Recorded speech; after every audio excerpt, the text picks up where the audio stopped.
드디어 그날이 됩니다. 오늘 본문 1절에 보면 아달월 곧 12째 달 13일은 어떤 날이라고 되어 있죠? 왕의 어명을 시행하게 된 날이다. 그런데 이 날은요, 사실 두 가지의 조서가 동시에 시행되는 날이죠. 우리가 잘 알듯이 첫 번째 조서는 누가 내린 조서죠? 하만에 의해서 왕의 이름으로 내린 칙령입니다.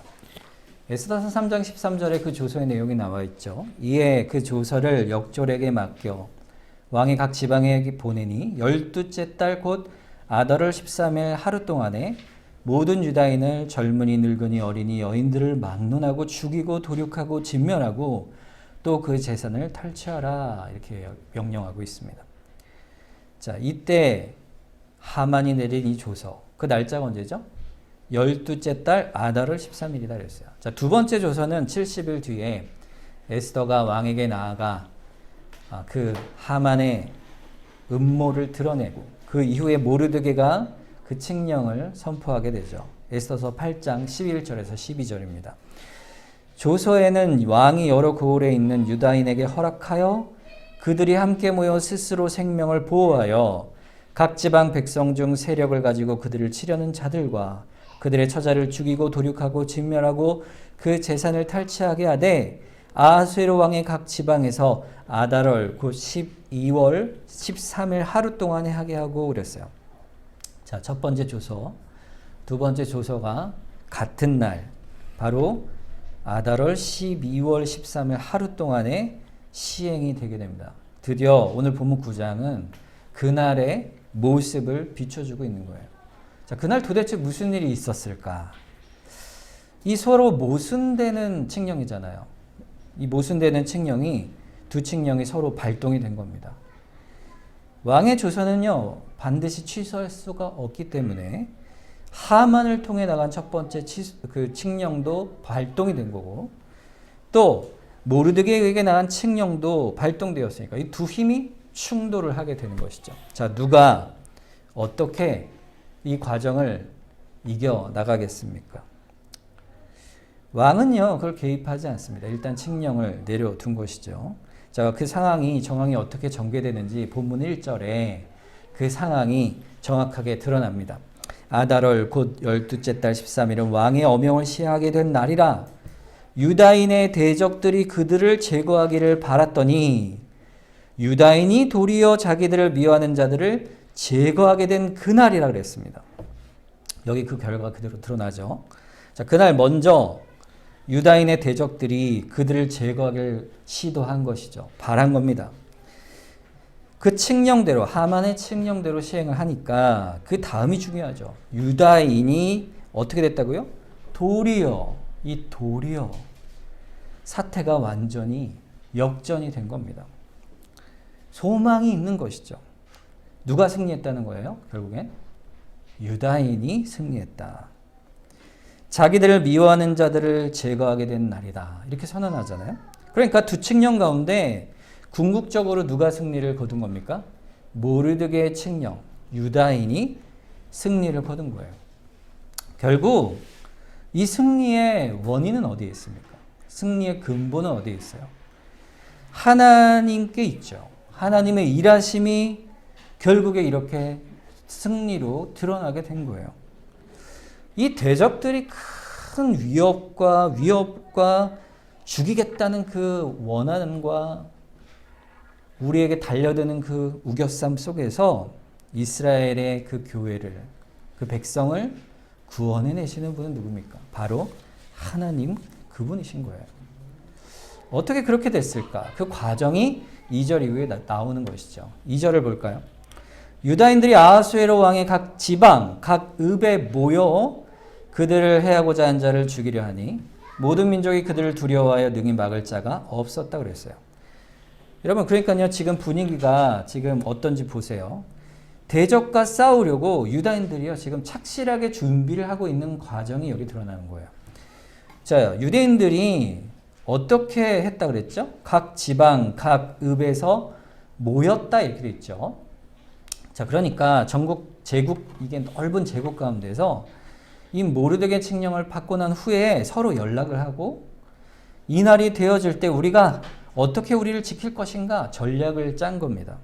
이 대책을 강구하였는데 그 방법이 뭐예요? 서로 모여 준비한 것이에요.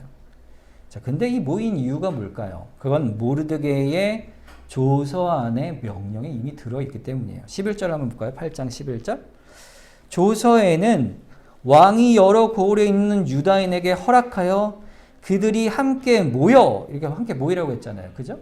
스스로 생명을 보호하여 각 지방 백성 중에 치려는 자들과 그들을 도륙하고 재산을 탈취하라. 이렇게 명령하고 있죠. 근데 보세요. 이 명령을 잘 보면은 모여 그들을 먼저 공격하고 이렇게 얘기하지 않습니다. 모여 어떻게 하라고 그랬어요? 스스로 생명을 보호하라 그랬어요. 그러니까요. 지난번에도 말씀드렸지만 이 두 번째 조서는요. 방어권이에요. 공격권이 아닙니다. 그러니까 스스로 힘을 집중하고 모여서 유다인들은 스스로 생명을 보호하라. 그러니까 이건요. 공격을 하지 않으면 이 방어할 이유가 없죠. 사실 그러니까 반대로 얘기하면은 치려는 자들이 없다면 사실 모르드게 두 번째 조서는 사실 행할 필요가 없는 것이에요. 사실 하만이 처형이 됐잖아요. 하만이 죽고 그 위치에 누가 올라섰습니까? 유다인 모르드게가 오르면서 그 명성이 쫙 이 모르드게 조서가 발표된 지 자그마치 9개월이라는 시간이 걸쳐서 이 과정이 벌어졌으니까 그 소문이 다 전국에 퍼졌지요. 그 소문을 듣고서 이 기세에 눌려 저항하지 못하고 포기하면서 유다인에게로 들어오는 자들도 있었다 그랬어요. 8장 끝에 보면. 그런 자들에게는 아무런 문제가 없었겠죠. 그런데 치고자 하는 자들이 있었습니까? 없었습니까? 있었잖아요. 오늘 1절에 보면은 유다인이 도리어 자기를 미워하는 자들을 제거했다 됐으니 유다인을 치고자 하는 시도가 전국에서 있었던 거예요. 전국 곳곳에서. 수도뿐 아니라 대적자들이 들고 일어난 것입니다. 아니 저 같으면 모르드게가 유다인이 이제는 대세를 잡았다 그러면은 저 같으면은 안 공격하겠어요. 근데 왜 그를 이렇게 공격을 했을까? 사실은요. 유다인의 숫자와 유다인을 치고자 하는 숫자의 비율이 어땠을 것 같으세요? 오늘 본문에 정확히 나오지 않지만 오늘 유다인을 치려고 한 사람들은 원래는 아말렉 족속이죠. 하만의 족속이. 유다인과 원수된 자들이에요. 그런데 유다인과 원수된 자들은 사실 가나안 땅에 많은 족속들이 있었습니다. 가나안 땅에 원래 살던 7족속, 또 모압과 암몬 이런 족속들이 다 똑같이 유대인과 같이 바사에 끌려와서 포로되어 있었던 거예요. 그러니까 전국에 유다인 한 족속을 멸하기 위해서 수많은 족속들이 그를 원수로 삼고 하나님을 대적하던 족속들이 훨씬 수가 많았을 것으로 추측할 수가 있는 거예요. 그러니까 이스라엘의 대적의 수가 이스라엘보다 많은 겁니다. 그럼 싸움은 누가 이기겠어요? 당연히 많은 쪽이 이기잖아요. 자, 여러분 그러면 이 위기의 상황 속에서 유다인들에게 왕의 칙령으로 너희 스스로 너희를 보호하라 이렇게 했잖아요. 그럼 도와주겠다는 얘기예요? 안 도와주겠다는 얘기예요? 너희 스스로 해결하라 이거잖아요. 자, 그러면 수적으로 붙으면 어떻게 되겠어요? 당연히 유다인들이 패하죠. 자, 이런 상황 속에서 또 어떻게 하나님이 역사하시느냐? 그게 관건이죠. 3절에 나옵니다. 각 지방 모든 지방관과 대신들과 총독들과 왕의 사물을 보는 자들이 모르드게를 두려워함으로 다 어떻게 했다고요? 누구를 도왔어요? 유다인을 도왔습니다. 하나님께서 에스더와 모르드게를 세우신 그 이유가 거기에서 등장하는 것이죠. 이 모르드게를 두려워한 관리들이 유다 편을 드는 겁니다. 공권력이 그렇게 유다인 편에 선 것이죠. 유다인에게로 기운 겁니다. 여러분 우리가 살아갈 때요. 하나님이 일하시는 섭리를 생각할 때 하나님의 일하심은요, 우리가 생각하는 제약, 우리가 생각하는 수의 열쇠를 뛰어넘으십니다. 우리는 볼 때 불가능해 보이고 절대적으로 불리해 보이고 열쇠에 있는 것처럼 보인다 해도요, 하나님께서는 그 성도와 교회를 구원하시는데 아주 완전하게 일하시는 분이세요. 그것을 사람을 통해서 하실 때도 있고 어떤 상황을 통해서도 이루어 가실 때가 있어요. 그러고 나면요, 우리가 그 이후에야 하는 고백이 있죠. 아, 하나님이 하셨구나. 이걸 지금 에스더에서 보는 거죠. 시편 92편 5절 말씀에 보면 우리의 고백이 있는 거예요. 여호와여, 주께서 행하신 일이 어찌 그리 크신지요. 주의 생각이 매우 깊으십니다. 이렇게 고백하는 겁니다. 우리가 생각하지 못하는 그런 하나님의 능력이 우리 삶에서 그때그때 드러나는 거예요. 에스더서는 그것을 우리에게 여실히 보여줍니다. 여러분, 그렇게 하나님의 은혜가 우리에게 있다는 사실을 깨달으면, 자, 우리가 이 에스더서를 보면요, 좀 의아한 게 있어요. 뭐냐 하면 모르드게를 두려워했다 그랬잖아요. 모르드게를 두려워하니, 사실 이 말 대신에 이스라엘의 그 하나님을 두려워하니, 이렇게 하면 좋잖아요, 성경이. 그런데요, 에스더서는요, 끝까지 하나님의 이름을 명시하지 않습니다. 모르드게를 두려워하기보다 유다인의 하나님을 두려워했다.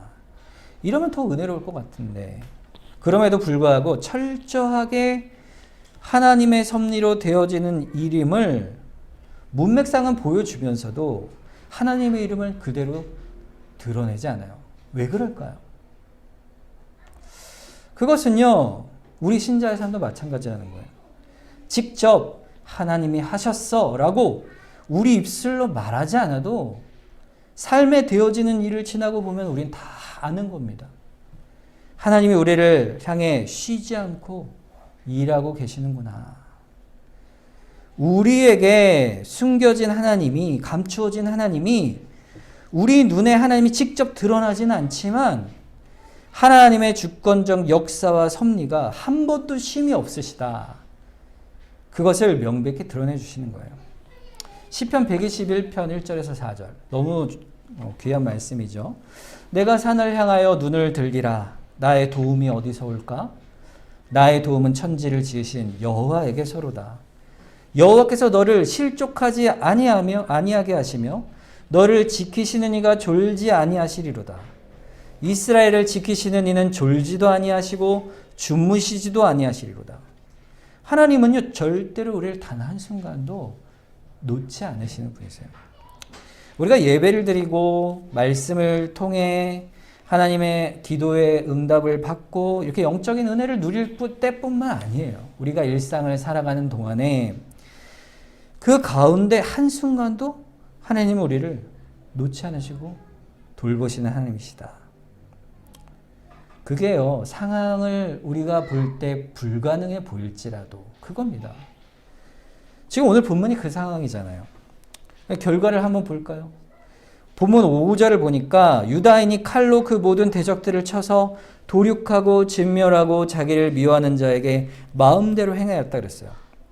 이건요, 유다인의 완벽한 승리를 말씀하는 겁니다. 그리고 온 지역에, 전 제국에서 유다인이 승리하였음을 보여주는 것이죠. 그리고는 시선을 수도인 도성 수산으로 옮깁니다. 6절. 유다인이 또 도성 수산에서 500명을 죽이고 진멸하였다 그랬죠. 자, 500명을 죽였는데 또 그 뒤에 7절부터 9절에 보면은 10명의 이름이 쭉 등장해요. 누굽니까? 10절에 보면 곧 함무다다의 손자요 유다인의 대적 하만의 10아들을 죽였으나 그들의 재산엔 손을 대지 아니하였다 그랬어요. 자, 누구와 죽음을 당했습니까? 하만의 10아들. 그러니까 이스라엘을 대적하고 진멸하려 했던 아말렉 족속의 하만과 그의 10아들의 죽음까지 보여주심으로 그 하나님을 대적하던 그들이 얼마나 완전히 진멸되었는지를 보여주고 있는 거예요. 철저한 몰락입니다. 도성수산에서 하만의 지위가 왕당으로 높았잖아요. 그러니까 하만에게 붙어 있었던 많은 그 사람들이 있었을 거 아니겠어요? 그 중에 500명이나 되는 자들이 붙어 있었던 거죠. 그들이 결국에는 다시는 일어나지 못하도록 완전한 심판과 진멸을 당하게 된 것입니다. 자, 그런데 여기에 보면 뒤에 이상한 말이 붙어 있습니다. 자, 그들의 재산에는 뭐라고 되어 있다고요? 손을 대지 않았다. 자, 근데 보세요. 모르드게 조서 8장 11절에 보면요. 끝에 이렇게 되어 있어요. 그들을 도륙하고 진멸하고 어떻게 하라고요? 그 재산을 탈취하라 그랬어요. 탈취하라. 그런데 왜 하만의 재산에 손을 대지 않았을까? 또 이후에 15절 보세요. 아달월 14일에도 수산에 있는 유다인이 모여 또 300명을 수산에서 도륙하되 그들의 재산에 어떻게 했다고요? 손을 대지 않았어요. 16절도 보세요. 왕의 각 지방에 있는 다른 유대인들이 모여 스스로 생명을 보호하고 대적들에게서 벗어나며 자기들을 미워하는 자 7만 5천 명을 도륙하되 어떻게 해요? 그들의 재산에는 손을 대지 않았다. 왜 손을 대지 않았을까요? 왜 원래는 전쟁이라는 것이 고대시대 때는 특별히 뭐 지금도 마찬가지지만 전쟁의 승자가 뭘 갖습니까? 전리품을 갖는 거죠. 탈취하는 거예요. 그게 전쟁이죠. 그런데 왜 이스라엘은 원수들의 전리품을 획득하지 않았을까요? 그것은 역사적 사실로 다시 돌아가야 됩니다. 사실 이 아말렉 족속과 유다의 싸움은 사무엘상 15장에 한 사건과 깊은 연관이 있죠. 바로 하만과 모르드게의 갈등은 아말렉 왕 아간과 이스라엘 왕 사울 간의 싸움을 보여주고 있어요. 아말렉 족속과 유다 족속이 전쟁이 일어나죠. 오늘 주일학교에서도 나왔었는데, 자, 사울 왕이 하나님의 명령을 받습니다. 그 아말렉 족속을 완전히 진멸하라. 완전히 진멸하고 그들의 짐승도 다 진멸하고 아무것도 그것을 살려두지 말라 명령하셨어요. 사울 왕이 어떻게 했습니까? 불순종합니다. 아간을 살려두고 그 다음에 좋은 짐승들을 살려두죠. 하나님 앞에 뭐 한 거죠? 명령을 불순종한 거예요. 왜 그랬을까? 그 이후의 결과가 여러분 전쟁에서 우리가 승리를 했다 쳐보세요. 자, 전쟁에서 승리하면 그 다음 우리의 자세가 어떻게 해야 될까? 이걸 보여주는 겁니다. 여러분 전쟁에서 승리했을 때 우리가 삶에 닥치는 문제에서 우리가 이겨낼 수 없는 것을 하나님이 이기게 해주셨을 때 혹은 해결해 주셨을 때 그 다음 우리의 태도는 뭐예요? 뭘까요? 우리가 여호와로 인하여 하나님으로 인하여 우리가 삽니다. 이렇게 고백해야 되는 것이죠. 감사와 찬송과 그 다음 뭐가 있어야 돼요? 순종이 있어야 되는 거예요. 그래서 그 순종의 길을 가는 사람으로 변화되는 거예요. 고린도전서 15장 57절과 58절에 보면요. 이렇게 되어 있어요. 우리 주 예수 그리스도로 말미암아 우리에게 승리를 주시는 하나님께 감사하노니. 우리에게 승리를 주시는 하나님. 그러므로 내 사랑하는 형제들아 견실하며 흔들리지 말고 항상 주의 일에 더욱 힘쓰는 자들이 되라. 이는 너희의 수고가 주 안에서 헛되지 않은 줄 알미라 했어요. 어떤 사람이 된다고요? 항상 주의 일에 더욱 힘쓰는 자들. 이건 뭐예요? 다른 말로 하면 사무엘상 15장 22절에 사무엘이 그것을 보고서는 사울에게 한 말이 있어요. 사무엘이 이르되 여호와께서 번제와 다른 제사를 그의 목소리를 청종하는 것을 좋아하신 같이 좋아하시겠나이까? 순종이 제사보다 낫고 듣는 것이 순양의 기름보다 낫다. 이렇게 말씀하고 있어요. 하나님께서는 우리를 이끌어 가시고 우리의 삶에 승리를 주시고 또 변화를 주시고 은혜를 주시면 우리의 반응이 원하시는 게 있어요. 그게 뭘까요? 하나님께 나아가는 거예요. 어떻게 나아갑니까? 첫째는 감사죠. 감사. 여러분 신앙의 열매가 뭡니까? 물어보면요. 두 가지예요. 감사와 순종입니다. 감사를 안 하면 순종을 할 수 없어요. 순종은요, 감사 없이는 나올 수가 없어요. 여러분, 사울이 빠진 게 뭘까요? 순종, 바로 감사였죠. 유다인들이 전쟁에서 승리를 했을 때 그 전쟁의 승리의 자세, 거기서 얻는 이익 자체가 그들에게는 중요하지 않은 거예요. 아말렉 족속과의 관계를 이미 알고 있었잖아요. 그들이 전쟁에서 승리했을 때 승리케 하신 하나님의 긍휼을 바라본 거예요. 유대인들이.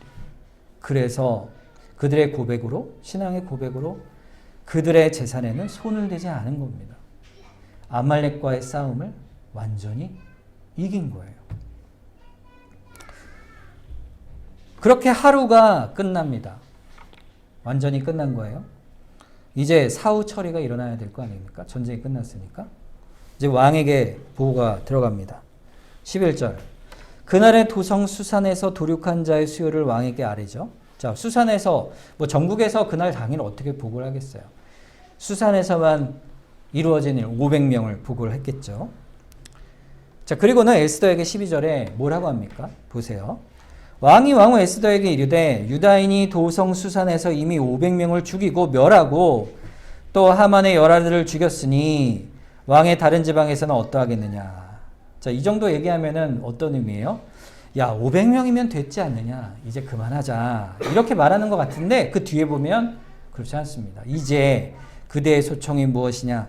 곧 허락하겠노라. 그대의 요구가 무엇이냐. 또한 시행하겠노라. 그랬어요. 왕이 완전히 에스더가 원하는 대로 이루어질 것을 약속합니다. 자, 그러면 여러분이 에스더라면 어떻게 말씀하시겠어요? 아, 왕이여 족합니다. 이제 500명이나 죽었으니 저들의 힘이 꺾였을 테고 이제 더 이상 저항할 수 없으니 이 정도 피를 흘렸으면 됐으니 족합니다, 왕이시여. 이렇게 해야 자비롭고 아름다운 마음씨 같지 않습니까? 그런데 에스더가 뭐라고 해요? 13절에 보세요. 에스더가 이르되 왕이 만일 좋게 여기시면 수산에 사는 유대인들이 내일도 오늘 조서대로 행하게 하시고. 첫째, 내일도 어떻게 하라고요? 수산성에서는 진멸하게 하시고, 이 말이에요. 두 번째는 뭐예요? 하만의 열아들의 시체를 나무에 매달게 하소서. 이미 죽였는데 나무에 매달래요. 여러분 어때요? 에스더가 잔인하잖아요. 그렇죠? 어떻게 이런 잔인한 요청을 할 수 있을까? 여러분, 이 두 가지는요, 사실 그 의미를 잘 살펴야 합니다. 먼저 열아들의 시체를 매달라는 것은요, 사실 율법상 이런 말씀이 있어요. 이거는 유다인들 가운데 신학적 의미가 있습니다. 갈라디아서 3장 13절에 보면 그리스도께서 우리를 위하여 저주를 받은 바 되사 율법의 저주에서 우리를 속량하셨으니 기록된 바 나무에 달린 자마다 저주 아래 있는 자라 하였다 그랬어요. 신명기 21장 말씀이에요. 예수님께서 왜 십자가에 달려 죽으셨을까? 칼에 찔려 죽거나 아니면은 독약을 먹고 죽어도 되잖아요. 근데 왜 굳이 그 나무인 십자가에 달려 돌아가셨을까?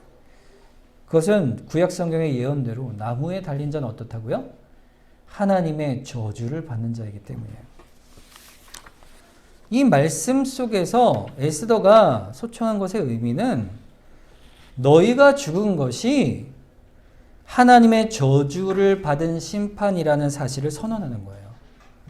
하만과 아말렉의 나무에 달렸다는 사실은 결국에는 이 싸움이 누구에 의한 것이라는 신앙 고백이죠. 너희를 멸하게 하신 것은 우리 이스라엘의 힘, 우리 백성, 이 사람의 힘이 아니라 하나님이 행하신 것이다. 이걸 선포하는 거예요. 만민에게. 유대인에게도 또 이방인에게도. 뭘 선포하신 거예요? 이 일은, 이 심판은 누가 하신 것이다? 하나님이 하신 것이다. 그것을 선언하는 겁니다. 하나님이 하신 겁니다. 하나님이. 또 더불어서 어떻게 해요? 하루를 더 달라 그러잖아요. 진멸할 날을.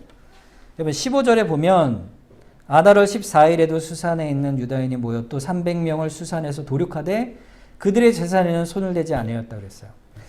여러분 300명을 또 다시 죽이게 됩니다. 그러니까 여러분 반대로 얘기하면요. 최소한 유다의 대적이 몇 명이 남아있었다는 얘기예요? 300명이 남아있었다는 얘기예요. 여러분 만약에 13일 하루에 왕의 명령이 끝났으면 어땠을 것 같으세요? 여러분 왕의 칙령이 0시를 딱 기점으로 해서 어떻게 됩니까?